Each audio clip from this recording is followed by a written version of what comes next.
Risk management in financial ইনস্টিটিউশনসের আরও একটি সমাধান ক্লাসে সবাইকে স্বাগতম। গত ক্লাসে আমরা রিস্ক ওয়েটেড অ্যাসেট ক্যালকুলেশনের একটি ম্যাথমেটিক্যাল প্রবলেম আমরা সলভ করেছিলাম।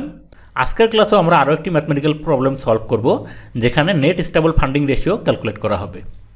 আসুন দেখি আমাদের আজকের প্রবলেমে কি বলা আছে। দেখেন 8 নম্বরে কি বলা হয়েছে, calculate net stable funding ratio of ABC bank from its balance sheet below. নিচে এবিসি ব্যাংকের একটা ব্যালেন্স শিট দেওয়া আছে। দেখেন ব্যালেন্স শিটে কী কী দেওয়া আছে, অ্যাসেটস দেওয়া আছে, অ্যাসেটসের অ্যামাউন্ট দেওয়া আছে, একইভাবে লায়াবিলিটিস দেওয়া আছে, লায়াবিলিটিসের অ্যামাউন্ট দেওয়া আছে। এই ব্যালেন্স শিট থেকে এবিসি ব্যাংকের net stable funding ratio calculate করতে বলা হয়েছে। দেখেন নিচে আরও কিছু ইনফরমেশন দেওয়া আছে। এখানে বলা হয়েছে যতগুলো লোন আছে সবগুলোকে রিটেল লোন ধরতে হবে, এবং নিচে প্রত্যেকটা আইটেমের জন্য কিছু ওয়েট দেওয়া আছে। ঠিক আছে, ওখানে যে অ্যাসেট এবং লায়াবিলিটি যেগুলো দেওয়া ছিল প্রত্যেকটার জন্য এখানে ওয়েট দেওয়া আছে। এই ওয়েটগুলো ইউজ করেই ব্যাংকের জন্য নেট স্টেবল ফান্ডিং রেশিও, এই ওয়েটগুলো ইউজ করেই এই ব্যালেন্স শিট থেকে net stable funding ratio calculate করতে হবে। আসুন আমরা সমাধানে চলে যাই। দেখেন কোশ্চেনে আমাদেরকে net stable funding ratio calculate করতে বলা হয়েছে। নিচেই দেখেন net stable funding ratio calculate করার একটা ফর্মুলা দেওয়া আছে। কী বলা আছে দেখেন, net stable funding ratio equal to available stable funding divided by required stable funding. ঠিক আছে, তাহলে net stable funding ratio calculate করার জন্য শুরুতে আমাদেরকে অ্যাভেলেবল স্টেবল ফান্ডিং ক্যালকুলেট করতে হবে, এরপর রিকোয়ার্ড স্টেবল ফান্ডিং ক্যালকুলেট করতে হবে। ঠিক আছে, এরপর এই দুটাকে ভাগ করে দিলেই আমরা এখান থেকে নেট স্টেবল ফান্ডিং রেশিওটা পেয়ে যাব।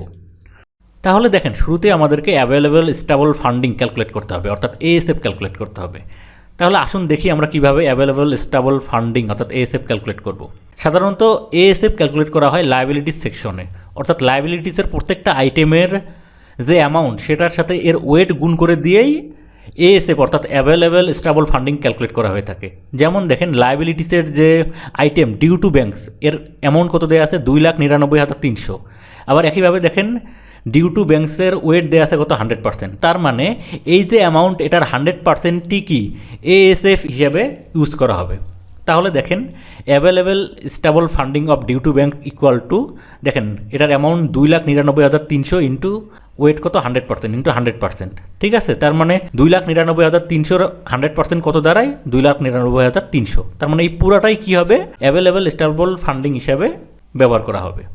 একইভাবে প্রত্যেকটা আইটেমের জন্য এরকম অ্যাভেলেবল স্টেবল ফান্ডিং ক্যালকুলেট করতে হবে। ঠিক আছে, তারপরে সবগুলো যোগ করে দিলে আমরা টোটাল যে অ্যাভেলেবল স্টেবল ফান্ডিং ব্যাংকের জন্য সেটা পেয়ে যাব। ঠিক আছে, এবার আসুন আমরা অ্যাভেলেবল স্টেবল ফান্ডিং অর্থাৎ এএসএফ ক্যালকুলেট করি। দেখেন লায়াবিলিটিসের যে প্রথম আইটেম ডিউ টু ব্যাংকস, এর অ্যামাউন্ট কত দেওয়া আছে 2,99,300। 2,99,300 ইন্টু এর ওয়েট কত দেওয়া আছে 100% ইন্টু 100%। তাহলে দুইটাকে গুণ করে দিলে আমরা কত পাচ্ছি 2,99,300। ঠিক আছে, এরপর রিটেলের ক্ষেত্রে কত অ্যামাউন্ট দেওয়া আছে দেখেন 5,13,300। 5,13,300 ইন্টু এর ওয়েট কত দেওয়া আছে 90% ইন্টু 90%। তাহলে দুটাকে গুণ করে দিলে আমরা কত পাচ্ছি 4,61,970। এরপরে দেখেন হোলসেলের ক্ষেত্রে অ্যামাউন্ট কত দেওয়া আছে 3,42,200। 3,42,200 ইন্টু এর ওয়েট কত দেওয়া আছে দেখেন 50% ইন্টু 50%। তাহলে এই দুটাকে গুণ করে দিলে আমরা কত পাচ্ছি 1,71,100।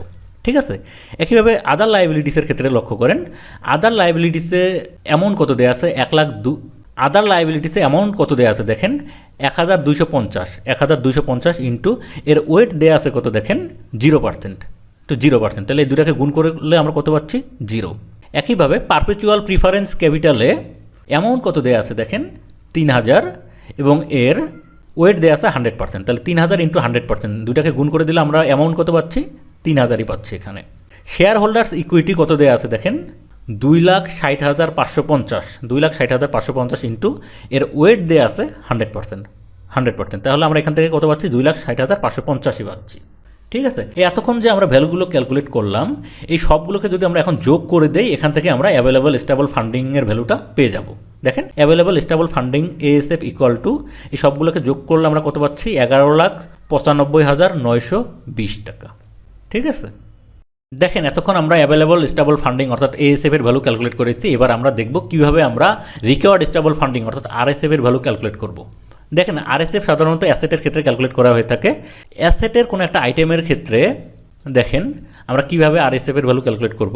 দেখেন ক্যাশের ক্ষেত্রে অ্যামাউন্ট কত দেওয়া আছে 19,500 এবং ক্যাশের ক্ষেত্রে ওয়েট কত দেওয়া আছে 0%। তাহলে 19,500-র সাথে 0% গুণ হয়ে গেলে কত আসতেছে 0।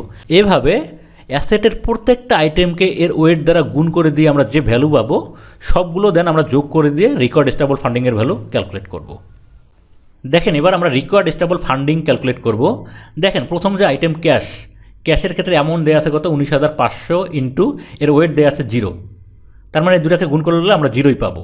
একইভাবে সেন্ট্রাল ব্যাংক বন্ডস এর অ্যামাউন্ট দেওয়া আছে কত দেখেন 41,000 ইন্টু এর ওয়েট দেওয়া আছে কত 0, এই দুটাকে যদি আমরা গুণ করে দিই এখান থেকে আমরা 0ই পাবো।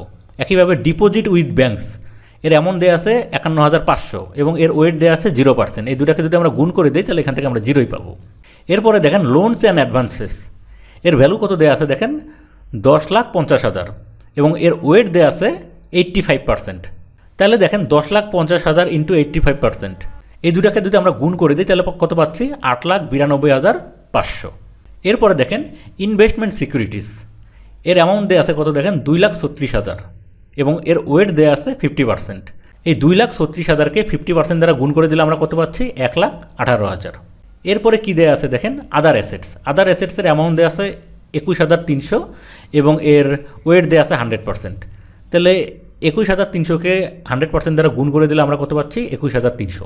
ঠিক আছে, দেখেন এতক্ষণ আমরা যে ভ্যালুগুলো ক্যালকুলেট করলাম এগুলোকে যদি এবার আমরা যোগ করে দেই এখান থেকে আমরা রিকোয়ার্ড স্টেবল ফান্ডিং অর্থাৎ RSF এর ভ্যালু আমরা পেয়ে যাব। দেখেন required stable funding equal to এর ভ্যালু কত দাঁড়াচ্ছে সবগুলোকে যোগ করে দিলে 10,31,800। তাহলে দেখেন আমরা অ্যাভেলেবল স্টেবল ফান্ডিংয়ের ভ্যালু পেয়ে গেছি, আবার রিকোয়ার্ড স্টেবল ফান্ডিংয়ের ভ্যালু আমরা পেয়ে গেছি। ঠিক আছে, এবার আমরা net stable funding ratio calculate করব। দেখেন net stable funding ratio equal to available stable funding ASF divided by required stable funding RSF। ঠিক আছে, আমরা অ্যাভেলেবল স্টেবল ফান্ডিং ASF এর ভ্যালু কত ক্যালকুলেট করেছি 11,95,920, এই ভ্যালুটা আমরা এখানে বসিয়ে দিলাম ডিভাইড বাই রিকোয়ার্ড স্টেবল ফান্ডিংয়ের ভ্যালু আমরা কত ক্যালকুলেট করেছি 10,31,800। এই দুইটাকে যদি আমরা এখন ভাগ করে দিই এখান থেকে আমরা কত পাচ্ছি 1.16, অর যদি আমরা পার্সেন্টেজে প্রকাশ করি আস্তে আস্তে কত 116%। কোনো একটা ব্যাংকের নেট স্টেবল ফান্ডিং রেশিও অবশ্যই 100% অথবা এর চেয়ে বেশি হতে হবে, তাহলেই বোঝা যাবে এই ব্যাংকের যে ফান্ড সেটা স্টেবল। আশা করছি বুঝতে পেরেছেন। ভিউয়ার্স, আজকের ক্লাসটি যদি আপনাদের ভালো লেগে থাকে অবশ্যই লাইক করবেন, শেয়ার করবেন এবং যারা সাবস্ক্রাইব করেননি প্লিজ সাবস্ক্রাইব করবেন। Thank you.